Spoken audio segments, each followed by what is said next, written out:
प्रयागराज महाकुंभ मेला क्षेत्र में कुछ बुजुर्ग और महिलाएं दम घुटने की वजह से बेहोश उनके गिरने के बाद भगदड़ जैसी स्थिति बनी।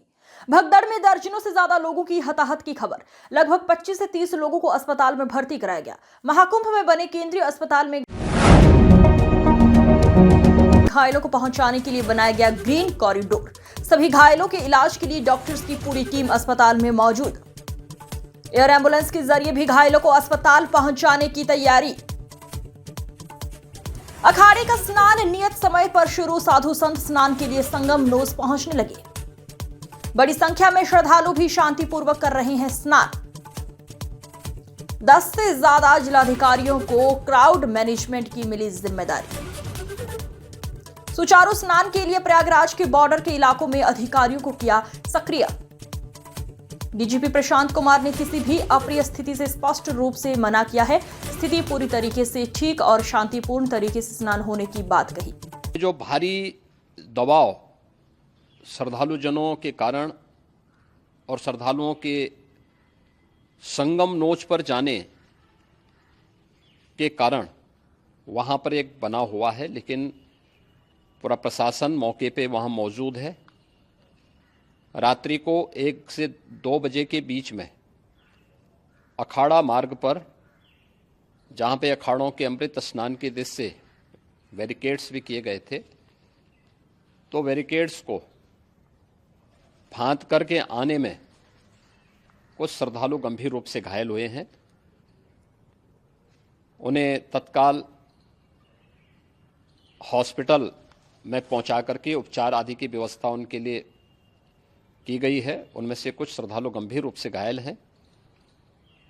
लगातार प्रशासन स्थानीय स्तर पर श्रद्धालुओं की सकुशल स्नान कराने की रीत से रात्रि को कल सायंकाल 6:30-7 बजे से ही मौनी अमावस्या का मुहूर्त प्रारंभ होने के बाद से ही लगातार लगा हुआ है। प्रयागराज में महाकुंभ में श्रद्धालुजनों के सकुशल स्नान करने, अमृत स्नान के लिए देश भर से आए हुए श्रद्धालुजनों की व्यवस्था के लिए, उनके कुशल क्षेम के लिए आदरणीय प्रधानमंत्री जी का प्रातःकाल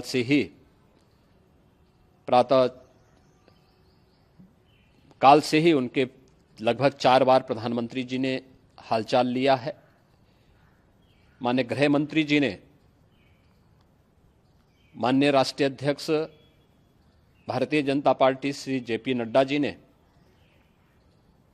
माननीय गृह मंत्री श्री अमित शाह जी ने भी, और प्रदेश की माननीय राज्यपाल श्रीमती आनंदीबेन पटेल जी ने भी लगातार जानकारी लेकर के सभी के कुशल क्षेम और सकुशल स्नान कराने के बारे में निरंतर रिपोर्ट ले रहे हैं।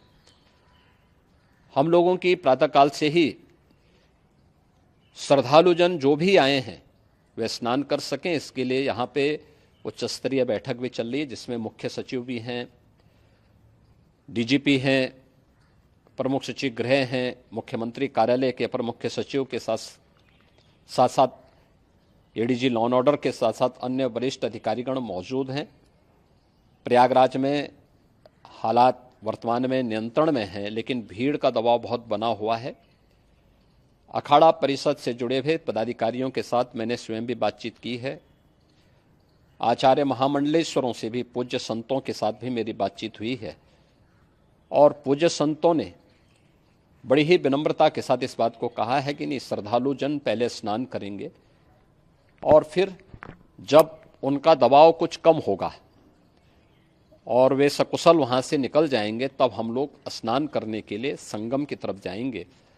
अभी पहले श्रद्धालु जनों को, चूँकि देश भर से आए हैं, तो इसके लिए उन्हें सभी अखाड़े इसके लिए सहमत हैं और सभी लोग इस व्यवस्था के साथ जुड़े हुए हैं।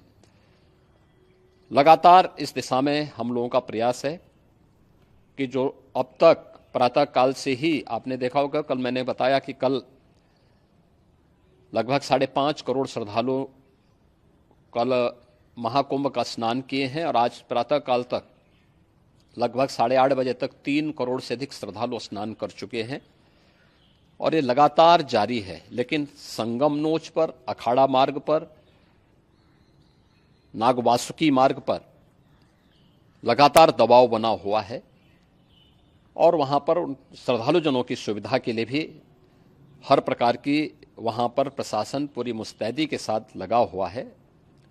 और इसीलिए मेरी अपील है पूरे प्रदेशवासियों से, पूरे देशवासियों से और सभी श्रद्धालुओं से भी, सभी पूज्य संतों से भी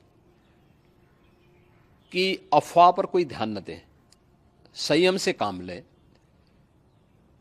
ये सब आयोजन